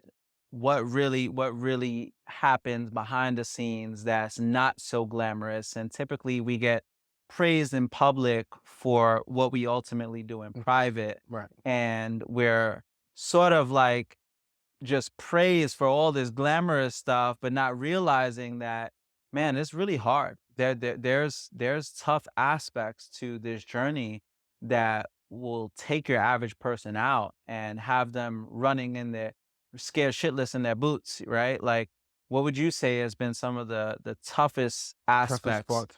throughout the journey? So, I'm starting to sweat. So again, that's the, meat and potatoes, I guess. The hard part of Yeah. the entrepreneurship has come out because although we met, we had a career and it was a great season, but some things come to an end and we had to pivot. The world pivots, everything pivots, and you go left, you have to go right. You go expansion, you got to go recession. So either way, you got to kind of pivot. So I pivoted into trucking, and I would say back 2019, the trucking industry has been a term of a popular term, especially in our community. Because for the longest time it wasn't, and over the last 4 to 5 years, it has been more and more prevalent in our community, and people have gotten involved in, and I was one of them. And one of my really, really good friends, her name is Jaya, and we were super close. And we were having lunch one day, and she was having a conversation in regard to trucking, and I happened to be like eavesdropping or being nosy or whatever you want to call it in the conversation. So after she had a conversation, we spoke about it, and she decided to start a trucking company, and I heard the numbers, and they kind of made sense to me. And this was like right around COVID, maybe just before COVID or in the beginning phases of COVID, where things were changing. And my entrepreneur career was in the travel space. And obviously we all know nobody was traveling. You couldn't go to no country. You had to wear a mask everywhere. It was mayhem, throughout the world. And so I decided to go into the trucking space. And I don't know if I was there yet to need trucking, but I couldn't see it. I just knew that, being an entrepreneur, you have to prepare for the winter during the summer. So when the sun is shining and it's nice and bright outside, it's gonna rain at some point, So I jumped into the trucking industry, and by far it has been the toughest thing that I've had to do. Being in real estate, not having much money, working two jobs to try to being in the military, working in the second job, trying to, you know, pay for pipes and electricity and plumbing and all that kind of stuff and roofing and whatever needs to be done in my rentals, it didn't compare to the trials and tribulations that I've encountered and still are still encountering to this day, excuse me, into the trucking industry, you know. But I said, you know what, just like everything else, it was just a stepping stone. And I got into it thinking that it was just like you said, oh, the glamour and the travel and this. I just thought, oh, the trucks. Just add that into the nice little conglomerate of, the good side. Yeah. And boy, did I get a rude awakening because it was nothing good. It was pain. It was misery. It was headaches. It was stress. It was, I need to take a vacation. I need a break. I got this and I got that. And I'm Putting out stressed out, fires. putting out fires, losing weight and sleeping here, sleeping there. And it was a miserable, and I argue to say now sometimes still is, you know. And people ask me, what do you do? I'm in trucking. And they, oh, wow, you're in trucking. Nah, I'm like, nah, bro, relax. Calm that down. Calm that down because it is so much involved. And being the boss sometimes is not the greatest thing in the world. You know, I mean, so we was talking about this the other day. Is somebody asked, why don't you just get out? And I'm being honest, my ego won't allow me to because I was already the boss. I'm already the owner. Now I can't not be an owner. Yeah. You know, I can't not be the boss. You know what I'm saying? And I thank God I'm able to say that. Yeah. I'm able to say my ego is so high that I can't not be a boss now. I can't Yeah. not be, the Yeah. Yeah. CEO. Yeah. And I got to shed some light on this, right? Because I know you're humble enough to not mention everything, but Nah, shoot. you're my best friend, and I gotta flex a little bit. So put things into context. You're talking about a brother who has served time in the military, who has gone on to get a master's degree, that not only has multiple real estate investments with tenants and everything like that, but also a real estate investment that's two-story penthouse in California overlooking the Pacific Ocean, right? And trucking company has built communities of thousands of people around the world. Like, I just wanna flex on them a little bit, Shed some light a little bit. right? Yeah, yeah. Yeah. So to have all of that, and not to mention we work out. So we're also we keep our bodies in check, we're in shape, everything like that. And to have the whole world, and to have the whole world at your fingertips, in the palm of your hands, to have thrived in everything, that it's like having the Midas touch. Everything you touch turns to gold. Right. And then you eat your humble pie. It's like trucking comes around, and not to say you've had a lot of success. You're amongst the top 5% who actually make it, and have turned a profit. And you and I have spoken, like, this isn't just no average, but no, this is a business where your average employee, you're paying an average of $80,000 a year to be your employee. Right. And you and I have spoken, there's been a lot of money paid out for people to be able to work for you. So to be there and have all of this, and then find yourself in a space where every single day you're putting out fires. Every And day. every single day there's something occupying your mental space, in terms of something you've got to do, problems you got to solve. And now the quality of life ain't And really quality. ain't much quality going on. So let me shed a little light. Yeah. Um, so when I first started, I bought one truck and it's just a little tidbit of what made me do this. So I had a Range Rover, and I liked my Range Rover. It was, white, red interior and V8 supercharged, 570 horses. Like when you turn it on, I'm here, Yeah. And it was like $1,500 a month range, and a friend of mine sent me a Instagram post or whatever, and it was $1,500 car payment with a Range Rover and $1,500 house payment rental income. Mhm. And I was like, what? Why you gotta send me that? So we were all going to Vegas.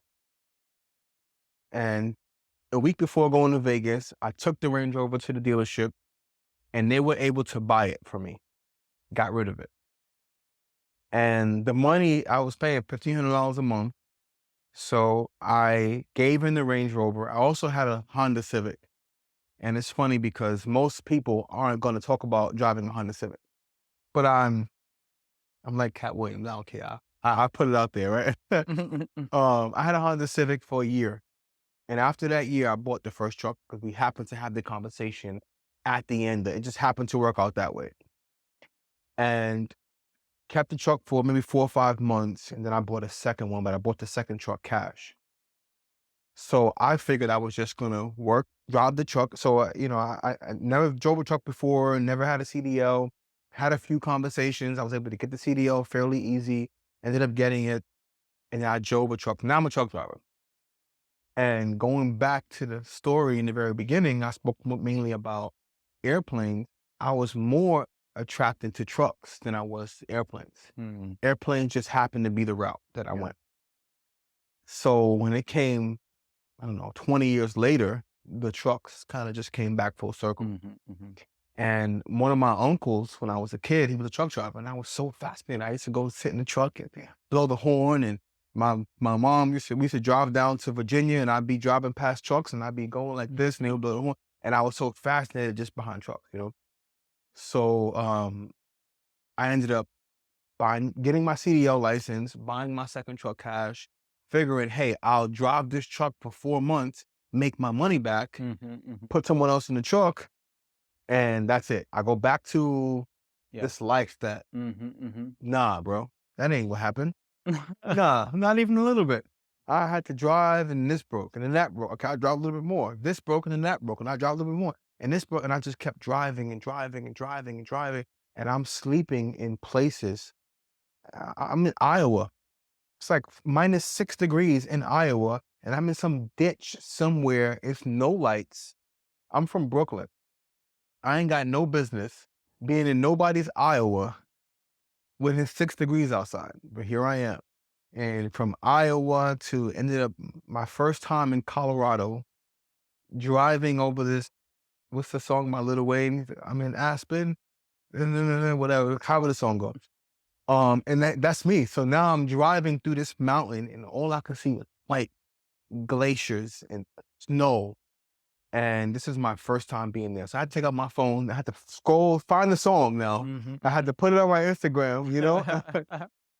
So I'm driving and I don't and a sign said chain up area. Mhm. And I'm like, chain? I have no clue. I didn't know what chain up area meant. You know what I'm saying? I went to a place where I probably shouldn't have went mentally. Chain up area. I was like, where am I going? So ended up getting to my destination and I kind of like parked the truck in a ditch. This is 3 months of me having a CDL. No experience, don't know what I'm doing. And here I am with an 18-wheeler in Colorado. Mhm. And the place was called Durango, Colorado. That was the town, Durango. So if anybody sees from Durango, shout out to Durango. And I parked the truck sort of like a little slant, and I pulled to the side. And I went inside to the office to go check in. Hey, I'm here. I got your load for you.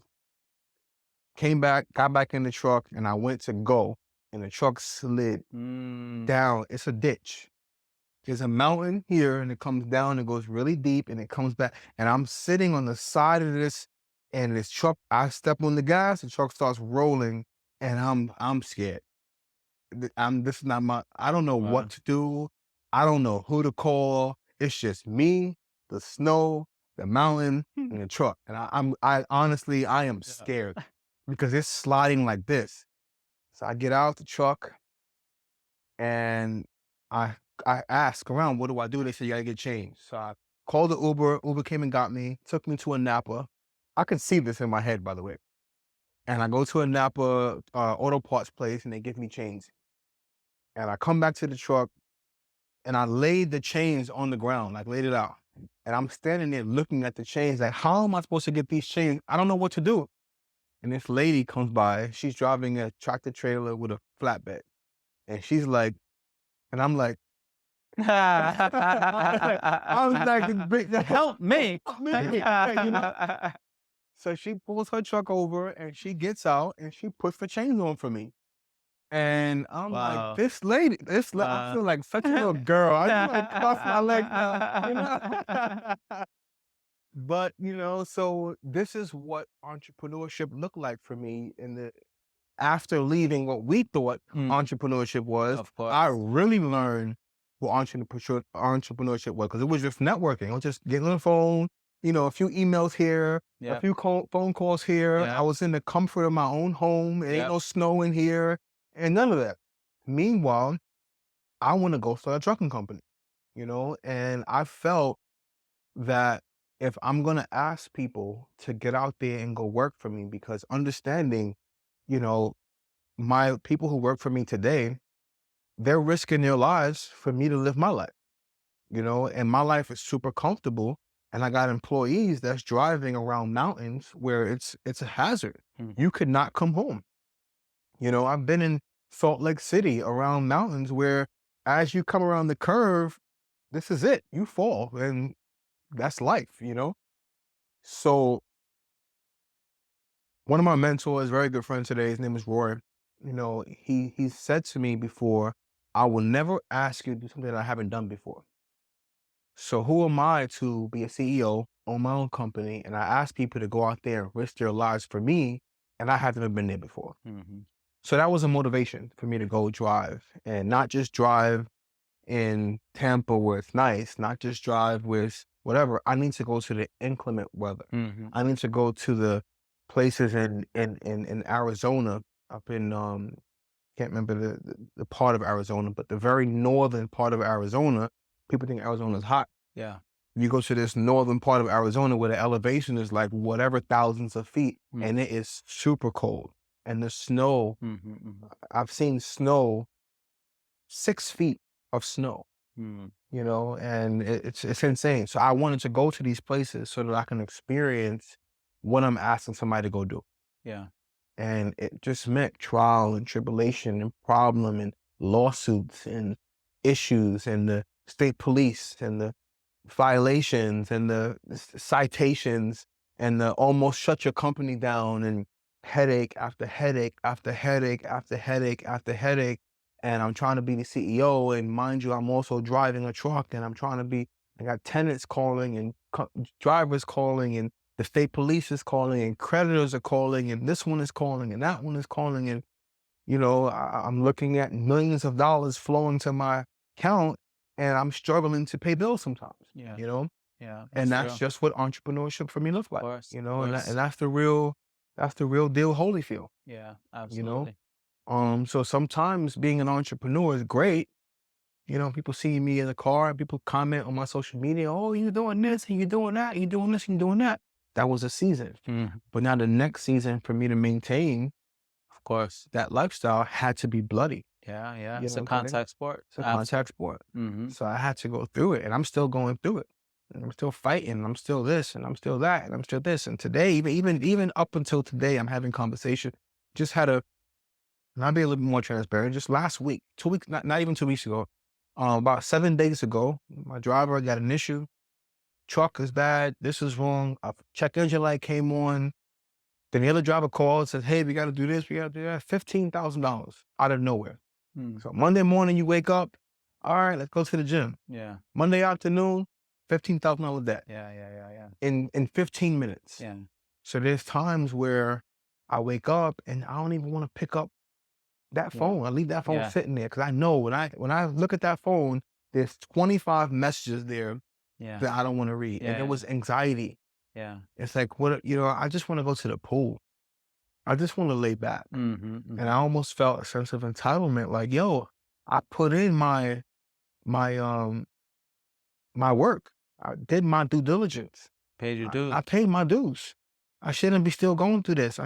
Nah, it don't work that way. It's going to settle when it settles. And until then, it's mountains.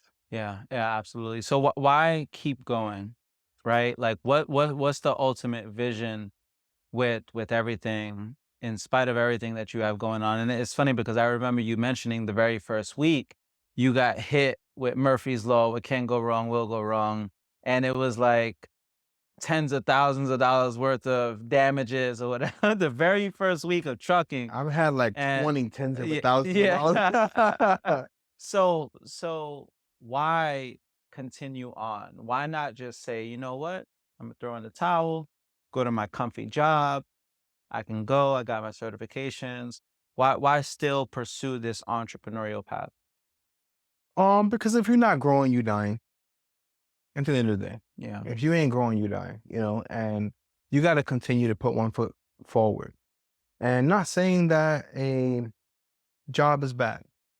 I'm not saying that. And again, I have friends who are anti-job, and I don't want to be that guy to be a hypocrite. You know what Mhm. I'm saying? Because I think jobs are required. Mhm. But I feel like me and my niche, if I were to go back to work, it's airplanes. Mm. And I know that airplanes is going to require me 10 hours a day, Of course. every day. And I just, jokingly may feel like if you ask me, listen, I'm out. I can't. Don't ask me to do anything. Yeah. I have that, Yeah. and that's a little bit of ego.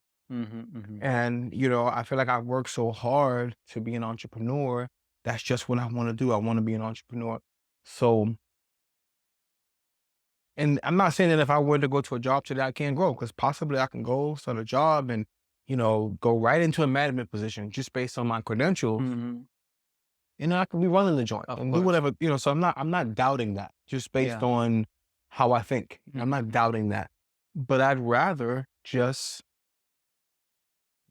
part of the reason why I wanted to move to Tampa, other than, bro, move here, bro, move here, bro, move here, Mhm. you know, is it's Tuesday, let's go to the beach. Yeah. I don't want to have a fixed set schedule. I decided to move to Tampa and move to Florida so that I could just pick up and just do what I feel like doing. Mhm. Mhm. And I don't think that a job would allow me to have that freedom. Of course. You know what? I think it's, too hot right now. Let's go here Mhm. Mhm. and make a Yeah. few phone calls. All right, saddle the kids up, Mm. saddle the family up, get the wives together, throw some clothes in the bag. Let's go to Fiji. Yeah. I don't know, Yeah. Yeah. wherever. Yeah. Yeah. You know what I'm saying? Because if we go back to after finishing graduate school, after joining American Airlines and then getting entrepreneur, quality of life was first. Mhm. Mhm. So if I go back to a job, quality of life comes second. Of course. Of And I course. don't I don't Yeah. want Yeah. Yeah. second. So I'm willing to Absolutely. work as hard and hard and hard and hard and hard so I can maintain quality of life being Most first. definitely. Yeah. No, You that's a know? good point. Now, as we get to start to bring this journey in for a landing, I want us to talk specifically about friendships and relationships. Mhm. And what would you say is the importance of relationships, especially as it pertains to the lonely journey of entrepreneurship, as you know, it can be? Absolutely. I think that, relationships are some of the things that keep me going, and I am very selective in who are my closest friends and who I want to be my friends. And sometimes they don't even know it yet. So for instance, you brought up our relationship. Like Mhm. like I wanted more of a relationship, and you wasn't in the space for more of a relationship, but I didn't really care. Like I was like, listen, I want you to be a part of my life, and you ain't really got a choice in the matter. I'm in. Yeah. This is what it is. And I'd argue to say, a lot of my, I have like 4 or 5 really, really close people that are to me. And in the very beginning of our relationship, um, they're more the I don't really need more people in my life kind of vibe. Mhm, mhm. And I have one of my friends who is a very close friend of mine, and he's more of the kind of vibe like me, like we're gonna be friends, you just don't know it yet, kind of vibe. Mhm, mhm. But I argue to say that the reason for it is because I think therapists and, seeking outside counsel is a more of a prominent thing that's going on these days. Yep. Everybody wants to go Mental to a health. therapist, mental health. And, I like to have meaningful relationships in my life in terms of like friends, because the 4 or 5 people that are in my close circle, I am able to talk about my darkest times and my darkest moments and my most vulnerable times. And I don't feel away. I don't feel judged. And it's a better perspective. And sometimes my perspective may be a little bit off. And I'm okay with walking to the table saying, hey, this is what I'm thinking, this is what's wrong. And there's no real judgments, and it Mhm. may be, I don't know, but I don't think there's judgments because I still feel the love the same, you know. And it helps me get through circumstances because based on my life and what I've been through over the last 20 years, most would quit. Mhm. Most would not be able to endure the pain and the drama and the obstacles that I've endured. And I'm just able to call a friend, my top five, and spill it all, and sometimes I don't even need a response. I just need to be able to talk to somebody, and say what my problem is, say what's wrong, say what's going on in my life, and I can just pick up and on to the next, So Yeah. I got this test tomorrow, and it's my last test for me to get my whatever I gotta get, and I don't know what I'm gonna do, and da da da. And I got this happening, and that happened, and we just call up so and so, and this is what's happening. Da da da. Oh, you be good, you be good. That's it. That's it. I don't need much else, Absolutely. you Yeah. know. Yeah. And everybody needs their own. They need their Yeah. own thing that get them through, Mhm. But it's a 80-20 rule for a reason. Mhm. Mhm. It's a 2% of Yeah. people out here in this world for a reason. And that has been the recipe to keep me in the 2%. Yeah. Yeah. Yeah. Most You know what I'm definitely. saying? Yeah. And I don't know what everybody else's Yeah. is. I can't speak nobody else's 2%, but um I want to stay in the 2%. And a friend of mine, mentor of mine, I should say, he's like, there is a 2% of 2%, Mhm. because the 2% of people in this world is a lot. That's Mhm. I mean, a million people in the Yep. world, billion people in the world is a 2%. There's a 2% of the Yeah. 2%, So I aspire to be in the 2% of the 2%. And for me to maintain, for me to keep going, for me not to quit, I got my top five. And Mhm. I call my top five. And sometimes it's a 4 hour conversation. One of my friends, we talk regularly, and we find ourselves talking about a conversation out of thin air, and it'll be 4 hours. And somewhere in the 4 hours, Unravel. unravel, what's bothering me and what's going on. And, da, da, da. I wake up the next day. Okay, let's climb this Yeah. mountain. Let's get over the other side. And there's another mountain tomorrow. Yeah. Yeah. I gotta get over the mountain. So what do I do? Wake up, da da da, pick up the phone. Maybe I'm in the car, maybe I'm in the gym. I call so and so, and we talk about it, and we this and we that, and I'm appreciative, and I'm grateful, and I'm so I'm so vulnerable. Whatever the word we want to use to describe the amount of appreciation for my relationships, Mhm. appreciation for my circumstances, appreciation for what I have going on, and I'm able to just um you know wipe myself off and dust my shoulders off and keep moving, because not everybody can do that. Yeah. Not everybody has that muscle in them that they can just have a problem and call a friend, tell the friend what the problem is, hear their response, rebuttal, because I'm a fighter, kind of sort of, and I'll fight to the bitter end, and I'll fight and all this and all that, boom, okay, I fix my problem. Yeah. Next, Yeah. Yeah. next problem, Yeah. next problem, next problem, next problem. Because don't get me wrong, although I made the master's degree sound easy, and the A&P license sound easy, and the bachelor's sound easy, and the real estate sound easy. Nah, it was me calling my friends. This is what's wrong. This is what's broken. This is what's that. Oh my God, how am I gonna get through it? What am I gonna do? Da da da da da da. Da. All right, next. Yeah. Yeah. Yeah. You know, Yeah. and I'm sure me moving here to Tampa, I had a huge obstacle where, like, I have you mentioned, I have a penthouse in California, which was one of my dreams. It has been a long dream of mine to own a a home. I didn't know if it was gonna be a penthouse or what, but just own a home overlooking the Pacific Ocean. So I was able to buy a home overlooking the Pacific Ocean. And for me, it was a great accomplishment. But I'm an entrepreneur, so life happens. Mhm. You know what I'm saying? Life happens. And I had to move out, rent it out, so part of the second dream was to own real estate that's not in low income housing because I have 7 apartments in low income housing. And I wanted to not do that anymore. Yeah. So now I have this apartment that's in a very, very, very, expensive area kind of vibe. And, I lived there and it's overlooking the Pacific Ocean. I mean, I could see it, everything, and I was so, so, so appreciative of it. But life happens, entrepreneurship happens, and I have a company that's involved with logistics, and logistics is contingent upon US trade, you Mhm. know, China trade, international trade. So when things aren't going well internationally, it Mhm. affects, Of course. the bottom line. So I had to move out and humble myself. I Mhm. didn't want to move out of my crib, but I moved out and it became another rental property. Mhm. Mhm. And that was that was I guess the initial cause, but I wanted to live there. I wanted to wake up in the morning and Yeah. come downstairs and sit on my balcony and Mhm. Mhm.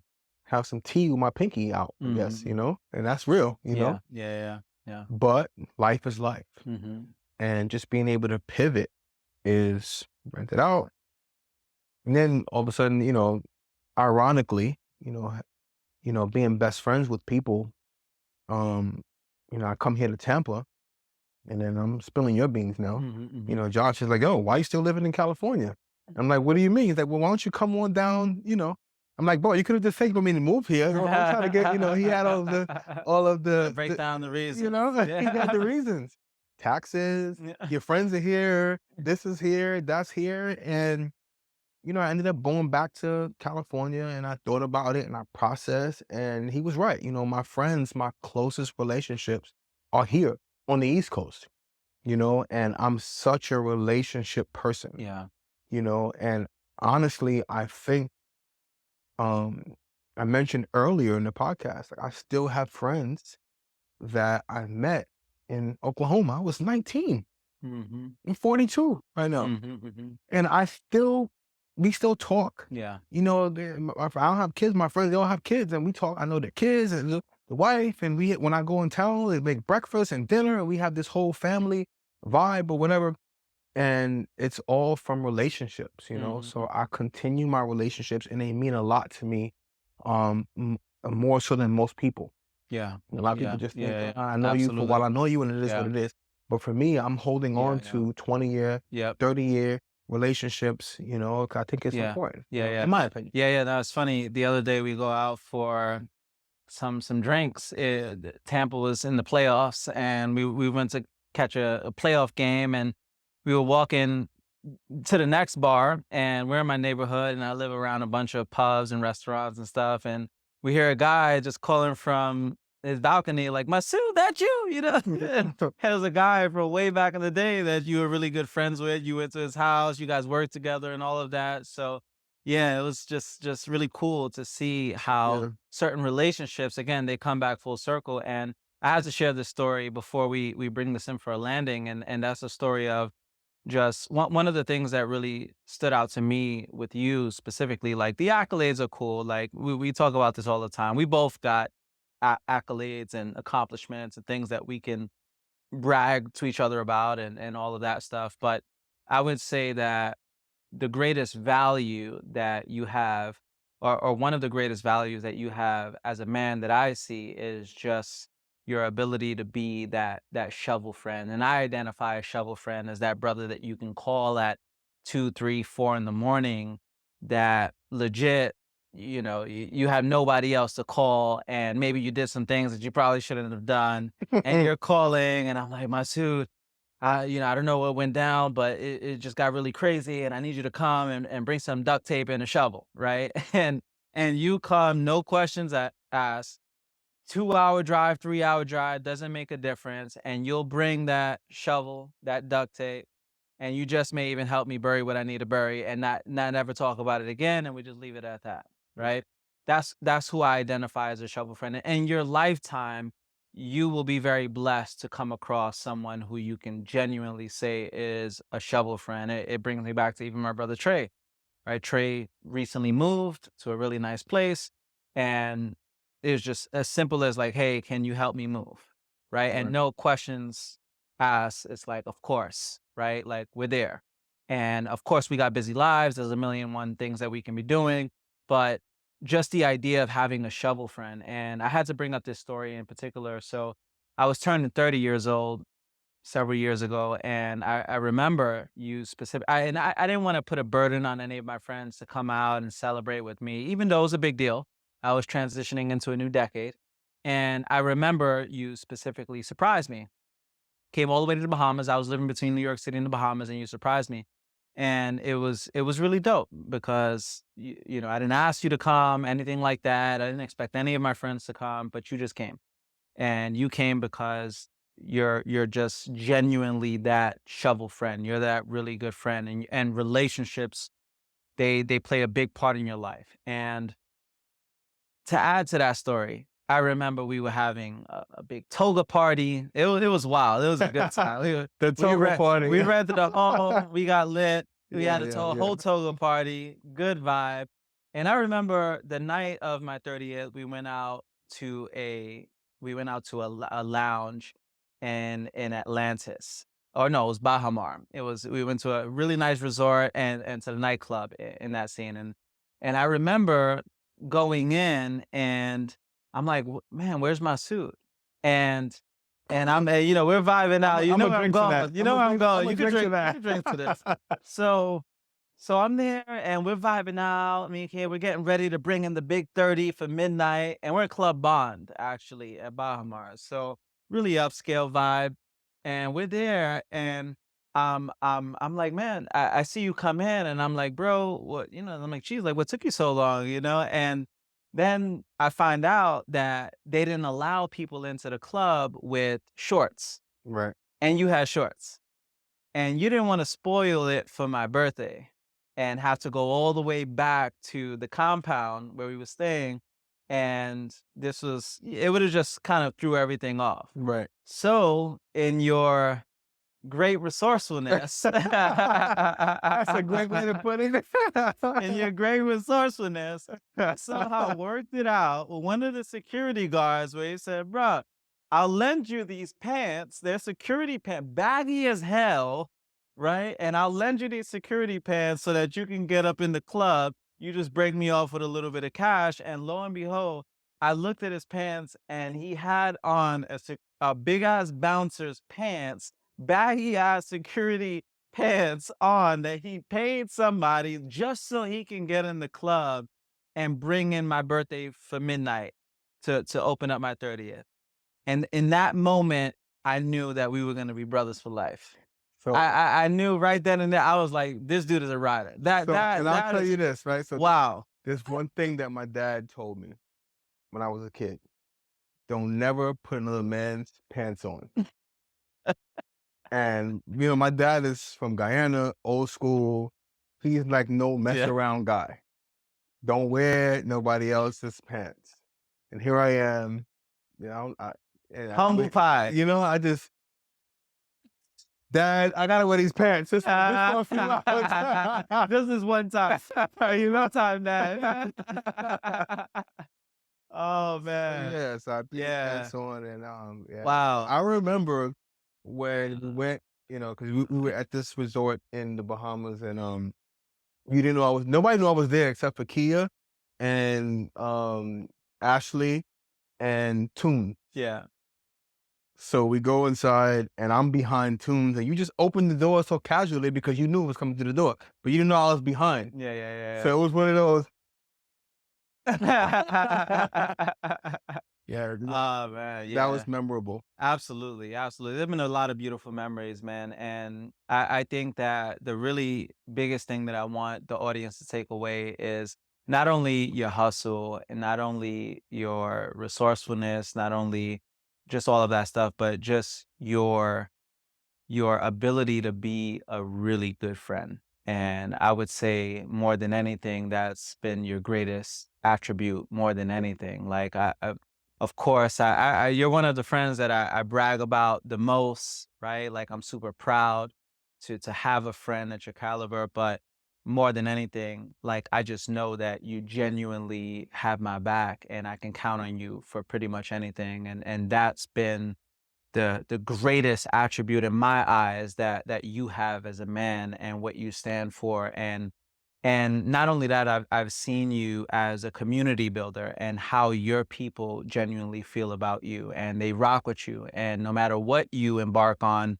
they're rocking with you. And I look forward to just more trips, more love, more life, just a lot of incredible experiences, no matter what that brings, whether it's the highs, the lows, the valleys, the peaks, the roller coaster, all of that stuff that comes with entrepreneurship.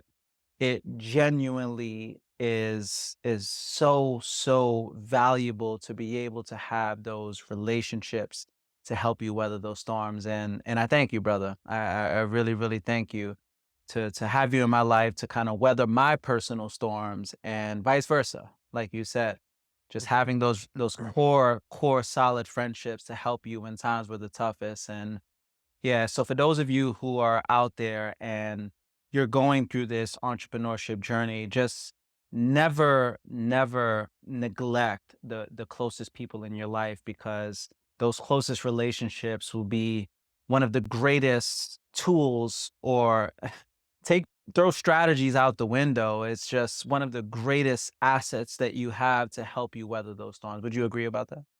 100%, 100%. I think for me, being a huge relationship person, um, I think that I have a duty to continue to strive for better, because as you're able to describe me and talk about me as your friend, and almost saying that you're bragging about, who I am as a person, I would almost be doing a disservice to my closest friends if I don't continue to put a foot forward, Mhm, and I have 4 or 5 people in my life that that are not my blood, that I really love dear and near. And sometimes things are a little rocky. You mhm. have relationships that go up and down, and one of my friends right now, things are like really rocky. And, I still have a duty to continue to be striving for greatness, continue to put a foot forward, continue to be that person that my friends can be proud of. Mhm, I know mhm. we spoke about in other spaces where, some people that are successful, they want to be successful for the world. And I just want to be successful for my 4 or 5 friends, to know that I'm continuing to strive to be better, so that they can say, that's my brother, that's my comrade, that's my whatever, that's maybe even shedding a little bit of hope and a little bit of prosperity for them. Mhm. And I think that it's great. Not everybody feels that way about friends and relationships. That's just Yeah, what I hold. absolutely. Yeah. And I will never stop. I'll always love my brothers, and I'll always continue to be in that space where I partly just do it for them, Yeah. just for those bragging rights. Yep. That's a little Yep. selfish. Yeah. Just for those bragging rights to say that I know that somewhere my friends are bragging about me. Mhm, mhm. It feels good to know, Yeah. that Yeah. my people who know that my breath stink, know that when I take my sneakers off, my feet stink, knowing that I have bad things about me and they still love me the same and Mhm. still are proud to say, that's my boy, that's my brother. And those are the things that will make me continue my education, continue growing, continue being the best version of Masud, Absolutely. And Absolutely. that's No, really what it's it is. beautiful, bro. And if there's any last things that you feel like this was your very last interview and you just wanted to share some advice or some tips for those on the come up, really trying to find their way, what would that be? Um, it would be treat life like tomorrow's not promised. I I heard just recently someone say I need to grind so much. I'm not gonna go out and do this. I'm not gonna go out and do this. But like we don't decide what tomorrow looks like. We don't decide if there's a tomorrow. I mean, live life for today. I think that you should try to outdo every day. That has been a goal of mine to make this year better than last year. But now I think it's gotten as small as, I mean, post COVID, Mhm. it's gotten small as make every day be better than yesterday, you know, and try to do as much as you can, and I'm constantly, you know, I am the quality of life person. I'm not the work person. I don't want to be the work person. Mhm. I want to be the quality of life person. So I will work as hard as I can so that I can be the quality of life person, but I'm not living to be the work person. Of course, yeah. So I think my message to everybody is live for today, you know, and continue to grind and continue to work and continue to be the best person of your version. And for me, it's quality of life. Whatever yours is, you do whatever you do. For me, I wanna have the most fun with the best people, Mhm. the best laughs, the best turn up. Because I've said before, not on this podcast, but I've said it before, like once you go inside this thing we call a box, Mhm. ain't no getting out. So once you in there, you in there. So you got to do as much as you can while you can, be as most impactful as you can, and share as much love as you can. Because I'm all about love, and although I'm a workhorse, and Mhm. I'll grind until Yep. I'll outdo most people. A big part of me is my family. Let's share love. Let's have a drink.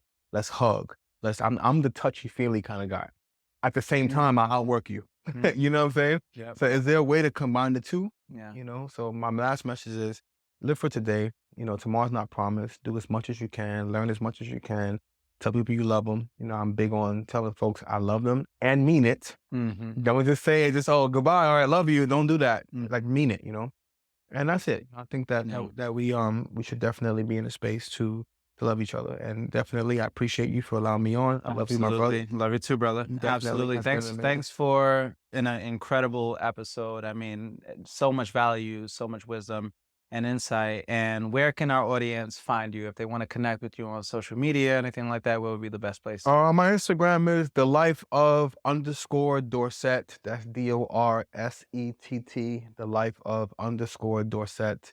And I thank you guys for tuning in. And until next time, peace and love. Absolutely. And that's a wrap, guys. Be sure to tune in to our very next episode where we'll showcase more inspiring stories just like this. If you enjoyed it, if you loved it, drop a review. It absolutely matters to us. And we're so, so blessed to have you tuning in on every single episode. Thank you. Until next time, we'll be seeing you on the Journey podcast. Take care and God bless, guys.